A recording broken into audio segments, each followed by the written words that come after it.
Goodbye 2019, hello 2020. Every year, I make New Year's resolutions. For example, 19 goals of 2019 was last year's. This year, my first goal of 2020 is to stop comparing myself to others.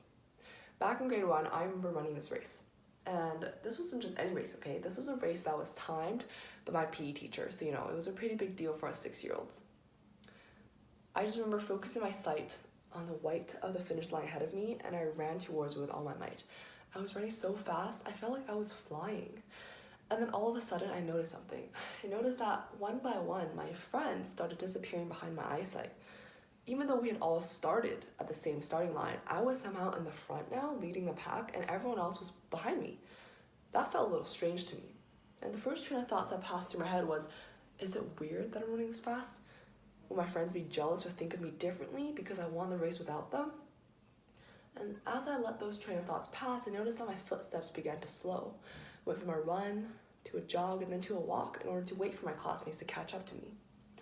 In that moment, at the age of 6, I did something very unconventional as a racer. I slowed down and waited for all my opponents to catch up to me because I thought winning a race with all my friends was 1,000 times better than winning the race on my own. I didn't want to be the awkward kid holding a trophy by herself. That's weird. So slowing down and waiting for everyone else was the right thing to do. I mean, at least I thought that was the right thing to do 14 years ago. Listening to that story might have made you think, "Aw, Angie, what an adorable mindset." And all I have to say to you is, thank you, I know. But unfortunately, I'm also here to remind everyone, including myself, that that adorable mindset is unfortunately far from our reality today. Take first year, for example. Coming straight out of high school and entering to university, I was ready to take on the world. I was ready for any challenge to come my way because I thought high school was as hard as it could possibly get, right? How hard could it be? Am I right? I was wrong. I had no idea how hard university was going to be, all the expectations were supposed to fulfill, and then bam, COM 101 SWAT assignment, grades were released. The first grade of my entire degree, 51%. I know. 2% away from failing. Pretty rough, right? I actually remember the exact time, place, and meal I was eating when I received that grade. It was in Orchard Commons, and for those of you who don't know, it's a first-year residence area at UBC. And instead of scrolling through Instagram that night with my friends, one person says, "Guys, COM 101 grades came out." And then looking at the fear in his eyes, we all scrambled to get our own phones to check our own grades. And then naturally, we just started a comparison circle as I noticed. I got 87, I got 88, I got 92. And as those grades floated into my head, I noticed that I just sat there silent because I didn't know what to say. I was speechless, looking at my 51%, and the only thought that came into my head was, why am I so dumb? Why am I so dumb? Why am I so dumb? As I felt the heat of the waterfall of tears making their way to my eyes, I just ran back to my room. I didn't want anyone to see me cry. Went back to my room, slammed my door, threw my bags on the floor, pulled out my journal, and dashed something onto it as I was feeling that moment. Why does it feel like we're always in a race and I'm the only one being left behind?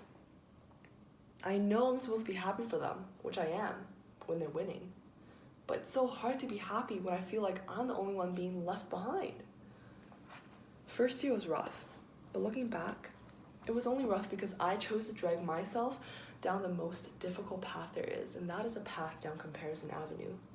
If I really want to improve in that moment, the only person I should have been comparing myself with all along is myself. For the past 20 years of my life, and I know many of you guys can relate to this as well, I was being taught life is a marathon race. A marathon race with the whole damn world participating in it. My question is, what are we even running from?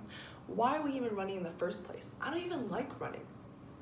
What we're running from is this fear that we might be the odd one out, whether you're in the front of the line winning or the back of the line losing. And this fear is what constantly cripples us into wanting to one-up the person next to us with a bigger promotion, the better car, the better career, the better everything. But what is the point? That, unfortunately, is what a culture of comparison does to us. It causes us to rate our decisions and our accomplishments against people who are beside us, against the person next to us, even though that person might be accomplishing something completely different from you. And instead of seeing that difference in accomplishment as a difference, as it should be seen as, we see this difference in accomplishment as, oh my goodness, they're doing something better than me. They're doing something better than me. I should do something about that. And it just makes us think that our accomplishments, the ones we were just celebrating 2 seconds ago, seem like nothing. Yes, life can be seen as a marathon race, but it is a marathon race, let me tell you this, that we, each and every one of us, are running on completely different paths towards completely different destinations. There will be times we feel at the top of the mountain at our peak, and there will be times we feel super down and just feel like we can't go on, we just need a nap, and that's okay. Even though we're all running our own race in the end, it doesn't mean we can't slow down, veer off from our path and run with a friend who might be falling behind to cheer them on, just as 6-year-old Angie did in her PE race. So let's make that adorable mindset a reality in 2020. Okay, Angie? Okay.